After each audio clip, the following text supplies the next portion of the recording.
নমস্কার বন্ধুরা, নতুন ব্লগে আপনাদের স্বাগত। আজকে আমি নিয়ে এসেছি অন্য একটা রেসিপি, মুখরোচক স্ন্যাক্স। আমি এই স্ন্যাক্সের জন্য নিয়েছি, এই দেখুন স্ন্যাক্সের জন্য নিয়েছি 1 প্যাকেট সাবু। এই দেখুন ছোট সাবু নিয়েছি, আপনারা পারলে বড় সাবু নেবেন। চিড়ে, এই যে চিড়ে, গোলমরিচ গুঁড়ো, বিট নুন, কাঁচা বাদাম আর শুকনো লঙ্কা, মিট মশলা, কারি পাতা।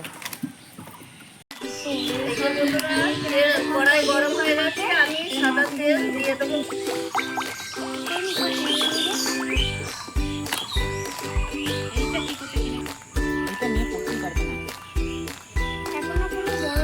বড় হলেও পড়বে না, বড় তারপরে আমি আস্তে আস্তে ছবি তোলার জন্য পড়াবে। বন্ধুরা, এই স্ন্যাক্সটা আপনি সবসময় খেতে পারবেন, চায়ের সঙ্গে খেতে পারবেন, নিরামিষ এমনি শুধু মুখেও খেতে পারবেন।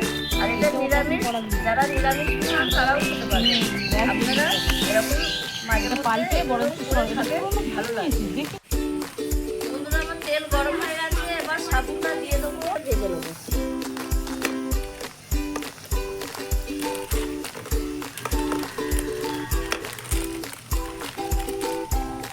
সাবুটা ভাজা হয়েছে, আমি তুলে নিচ্ছি এরকম ভাবে দিয়ে। এই যে আমি একটা খবরের কাগজ কেটে নিচ্ছি, ওর মধ্যে তুলে রাখছি। দেখুন বন্ধুরা, আমার সাবুটা ভাজা হয়ে গেছে, আমি এইভাবে তুলে নিচ্ছি। আমার সব সাবু ভাজা হয়ে গেছে, এই দেখুন এইভাবে তুলে নিচ্ছি।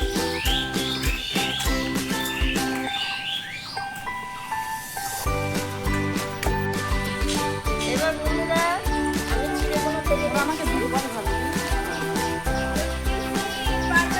এই দেখুন সুন্দর ভাজা হয়েছে।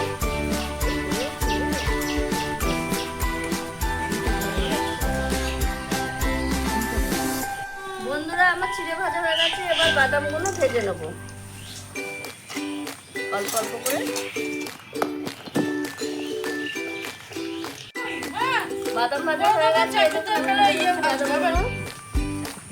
আমি শুকনো লঙ্কাটা ভেজে নেবো। লঙ্কা ভাজা হয়ে গেছে, এবার আমি তুলে দিচ্ছি। এবার কারি পাতাটা ভেজে নেব। কারি পাতা ভাজা হয়ে গেছে, তুলে নিচ্ছি। এবার একসঙ্গে এগুলো মেখে নেব।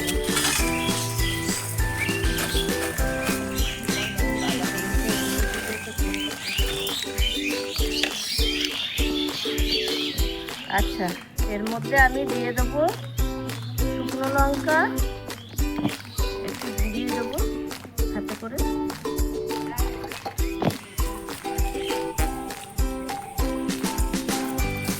কারি পাতাটা ঘুরিয়ে দেবো।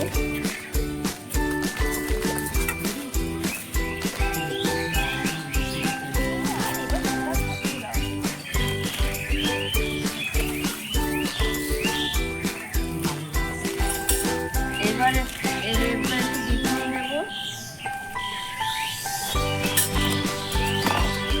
এবার আমি গোলমরিচ গুঁড়ো দেবো।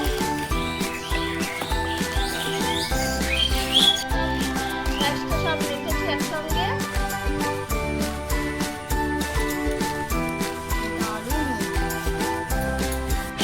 আপনারাও বাড়িতে এরকম বাড়িতে থাকা জিনিস দিয়ে এরকম স্ন্যাক্স করে খাবেন। চায়ের সঙ্গেও ভালো লাগে, শুধু মুখেও ভালো লাগে। এরকম স্ন্যাক্স করে খেয়ে বলবেন কেমন লেগেছে আপনাদের। ভিডিওটি যদি আমাদের ভালো লাগে তাহলে আমাকে লাইক করবেন, শেয়ার করবেন, সাবস্ক্রাইব করবেন। আবার দেখা হবে আগামী ভিডিও। টাটা।